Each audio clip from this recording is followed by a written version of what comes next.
I just want to preface this video by saying that the life that you want to live is on the other side of your comfort zone.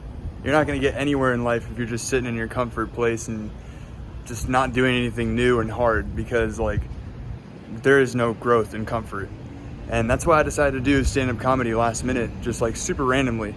The reason why I wanted to do it is because my friend Sebastian Littlefield is visiting from SoCal, and he does this for fun and he wants to do it for a living. And I was like, dude, I have a background in public speaking and I do YouTube, so it's like I could totally come up with some funny stuff to make people laugh, you know? And so that's exactly what I did. 2 nights before the show, came up with some stuff in my room in like 2 hours, slept on it, and I decided to do it.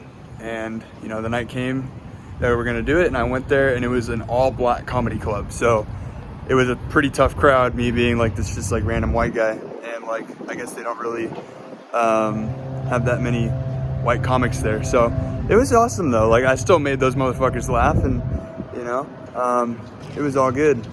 Had a lot of fun, and I'm definitely gonna be doing it again, because this time I'm gonna be a lot more prepared, and I'm gonna refine my material. So yeah, the second part of this video is Sebastian Littlefield himself performing his act. And yeah, just, you gotta do things that make you uncomfortable, because I was definitely not, it wasn't like I wasn't nervous at all doing this. Definitely was a little bit. I was excited. Yeah, you know, they were a tough audience. They were a tough crowd, but it was good. Yeah, enjoy the comedy. Oh my God, y'all can dance. Appreciate it, actually. All right, we got quite a show for y'all, man. So I'm gonna go ahead and get this thing started for y'all. Come to the stage right now is the first comic of the night. Put your guys in, start clapping your hands right now. Start clapping your hands right now. Give it up for Mr. Andrew Gold.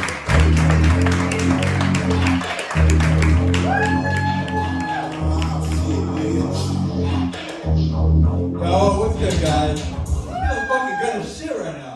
And I have had one beer. I'm just feeling good. The energy's nice, you know?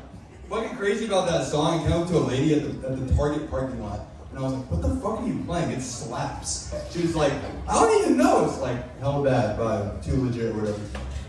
So that was cool that you fucking played that, or whoever did. But yeah, do you guys like my belt buckle? It's pretty cool. It's got this little scorpion guy on it. And I'm not a cowboy, I'm just looking for really creative ways to get people to look at my crotch at this point. You know? But this is actually my first time doing stand-up or anything like that ever. I have no aspirations of being a comedian at all. Never tried to do that. 2 days ago I decided to do this. The reason why I'm up here is because this guy, my friend Sebastian right here, is visiting from SoCal to flex his pet sperm. I mean baby, on me, because he just had that. So I was like, shit, bro. He does this for fun, and so I was like, bro, I'm gonna fucking try this shit. And everyone that I told was like, dude, that fucking takes big balls. And I was like, yeah, it takes big balls, my dick is still the American average, so you know.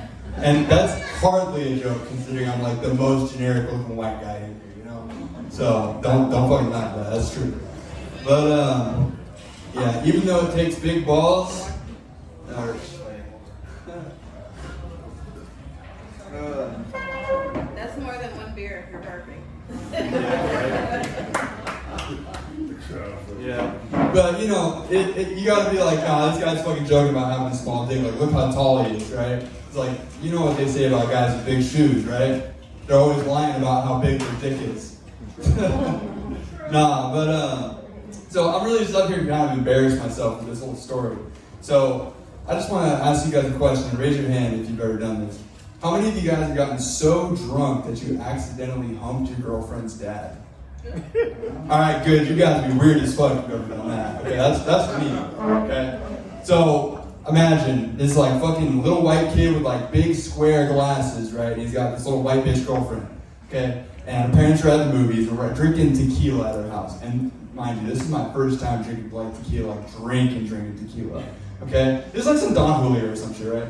And for me, I was like, why does this taste like salt and pepper and like those 2 Mexican cockfight chickens having a fight in my mouth right now?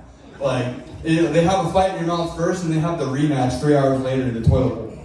So, fucking, I'm drinking heavy at this. Because like, oh, our parents are like at a 2-hour movie. I got hell of time to get fucked up. And this is a bad year for me. I was just like going crazy, right? And our parents get home, but I'm in the bathroom when they get home. So I didn't know they got home. I was just like chilling.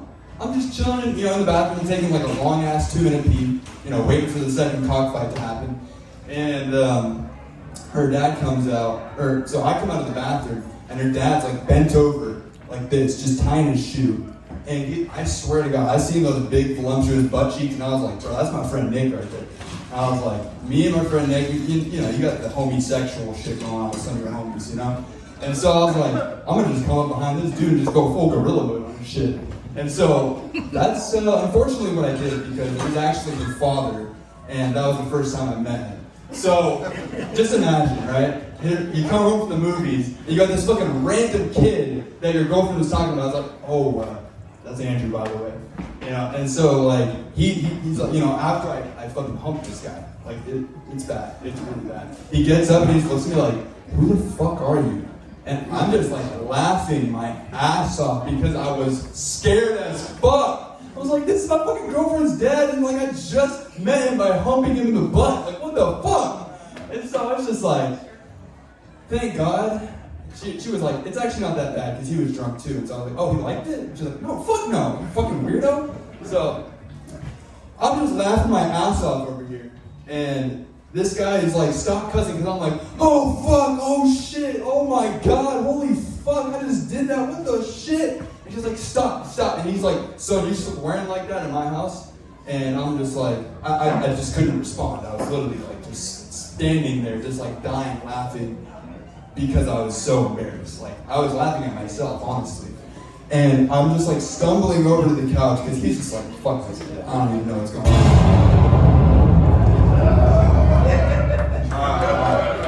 Thank you very much. Have a great night, everybody. You guys are awesome.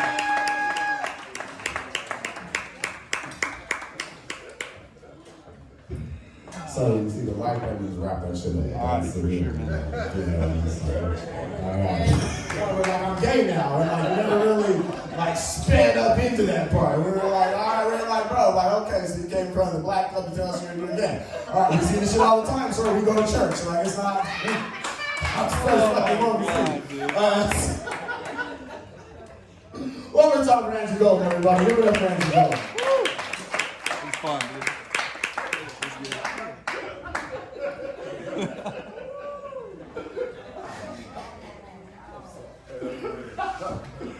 I'm sorry, I fucked around. I got lost track of what the fuck I was doing. Alright.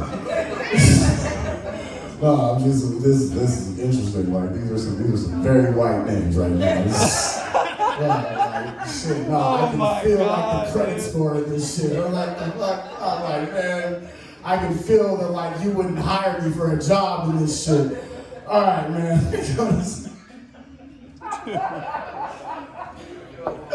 I shouldn't have said that before I brought him up, because after I say his name, all the black people, y'all gonna be like, yeah, he wouldn't hire a real nigga. Look at all the people like, go ahead, say his name. We want to hear what the fuck. Alright, come to the stage right now. Start clapping your hands right now. Start clapping your hands right now. Give it up for Sebastian Littlefield. Let's go.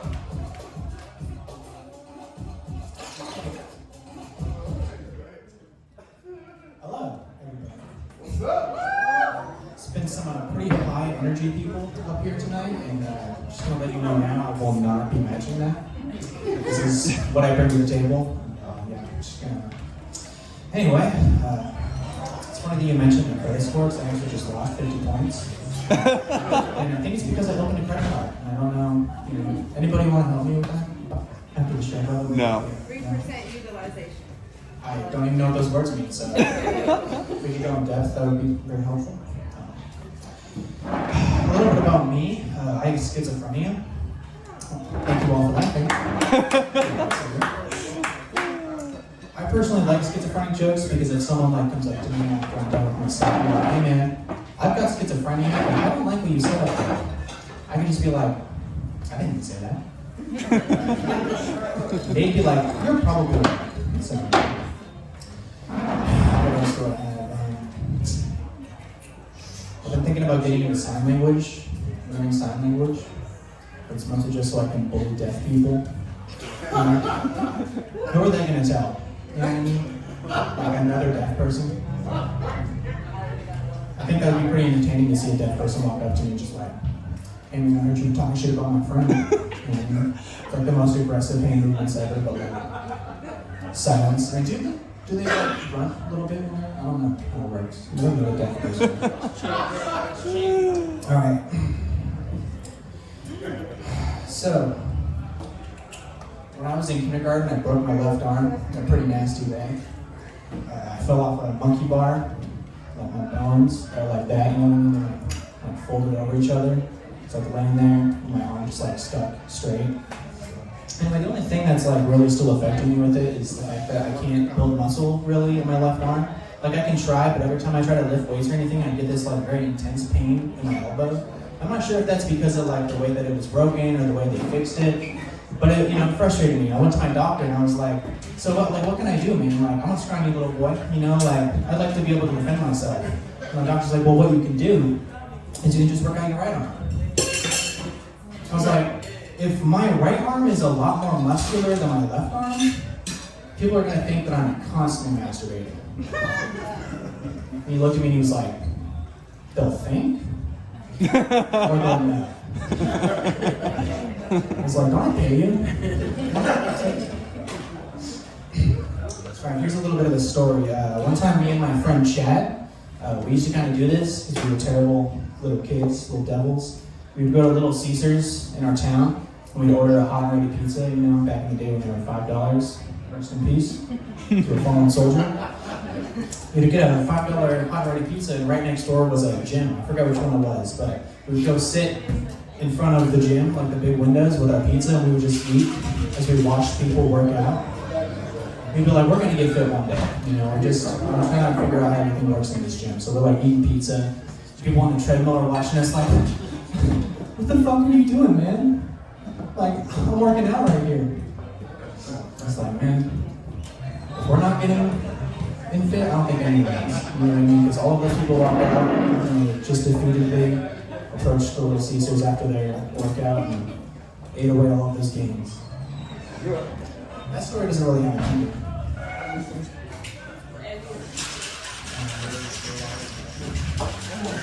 I want to write something on my palms with invisible ink so that I can take it to a palm reader and see if like they're fucking for real. You know what I mean? Like, I want to write like palm readers are fake on my palms and just go in and like just wait. Alright, got a couple more here. My manager, I work at a Pizza Hut. My manager locks the door when I leave for delivery, and then when I come back, she leaves the door unlocked while I'm in the store. And I mentioned it, and I was like, hey, how come when I leave, you lock the door? She's like, oh, well, you know, it's just for safety reasons. I'm like, yeah, it's late, I get that. But why do you leave it unlocked while I'm here? She's like, well, you're here. What is that supposed to mean? Like, I don't know if I give off, like, hero vibes to any of you guys, but, like, you're not going to be any safer because my ass is cowering 3 feet behind you. Like, there's no change going to be here. I mean, like, I'll be in the back counting the meats in the cooler, you know what I mean? Just let me know how it goes. Alright, I got one more here and I'm off. Not sure if any of you people are familiar with the term hate fucking. Yeah, it's when someone doesn't want to have sex with you, but they do. And I'm not really sure how it works. All I know is that when my ex hits me up with some mean shit, you know, I know I'm about to get laid. It's strange. It's got me excited for weird things, you know? I get a text and see it's like, what's up, dick? I'm like, ooh. Hey, cunt. Send. Alright guys, that's all I have. Thank you so much.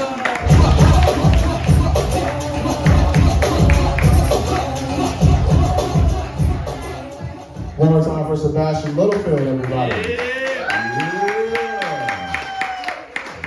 You ain't gotta explain to be yourself. That was a good job. Good job. That was good. There you go. You're gonna fucking kill it next time you go somewhere else. Be like, bro, I was at the Black Club. They fucking laughed at me, bro. Tell you, nah, we're a harsh crowd, man, for real. Like, we sit here like, nah, for real. Black people got the highest comedy standards, bro. Real shit. I do this shit in front of us all the time. I know. Nah, it's from the cover to the seat. Like, motherfucker, like, as far as they're concerned, like, you ain't Kevin Hart, motherfucker. Who is you? So, like, as a white person, we especially are like, who the fuck is this motherfucker right here, man?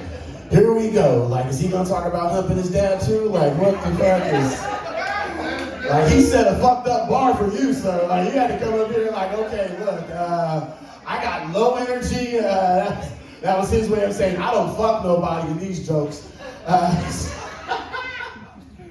was good shit, man. Give it up for man. One more time, man. Sebastian Littlefield. Littlefield, right? All right. Okay, black people. My brother, right there. He ain't hiring a Raheem. When you see a Raheem, like, ugh, like what? It's going in the trash. Alright, this is good. Yeah, I'm very esteemed, man. Alright, we're gonna keep this thing going, man. Y'all enjoying yourselves so far? Y'all good? Yeah. I like coming up after each person, man, because y'all be staring at me like, man, I'm like, what, nigga, I was shit. I didn't know like you didn't know. Like, I was just as intrigued as you were. I'm like, nigga, let's see what happens. Like, what? You never know. It's like when the lights come on at the club, you're like, oh shit, was this a good decision or not? All right. Come to stage right now, all the way from the 209. Start clapping your hands right now. Give it up for Mr. Patrick Eby.